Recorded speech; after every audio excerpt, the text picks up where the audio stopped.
Shower Solar, Peter, it's bound to miss a debt payment, and some people calling this China's Bear Stearns moment. Surely that's a bit overblown. I mean, it is a solar company. Well, exactly right. It's a solar company. It's a solar company that's been in trouble for a very long time, probably should have gone bust last year.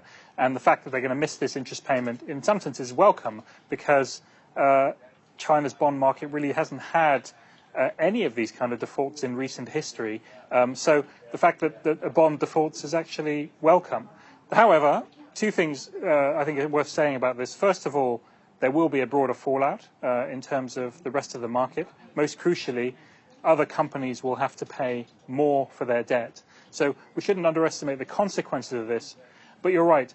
Talking about this as a Bear Stearns moment or seeking those kind of analogies with the crises of 2007, 2008 really aren't terribly helpful. The consequences, though, are quite interesting. I was just watching a Western analyst on China state television saying it's all right for a bond to have problems. And this is all about a developing market, isn't it?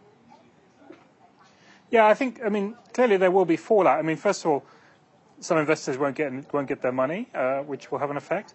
Banks that have held this particular bond will have to write them down. But also, the broader fallout is just that other banks that have issued other companies that have issued bonds will have to pay more for their money. So there will be an adjustment in the market.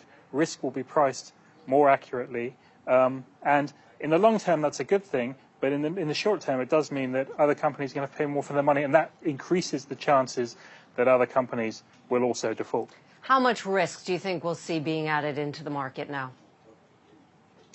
Well, I mean, there is clearly risk in the market, and one of the big unknown questions really about the Chinese system is if this risk is priced more accurately, then what is the knock-on consequences for the financial system and for the economy?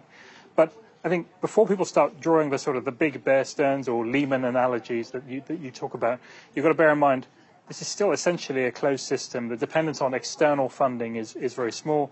The government supports most of the banks, most of the investors, and a lot of the companies. So the idea of some sort of like disorderly unwinding of the market, some sort of financial crisis, is still quite unlikely. I think the bigger consequences is if this risk starts being priced properly, then what is the long-term impact on China's economic growth? And that is why this default is important, and the knock-on consequences should not be underestimated.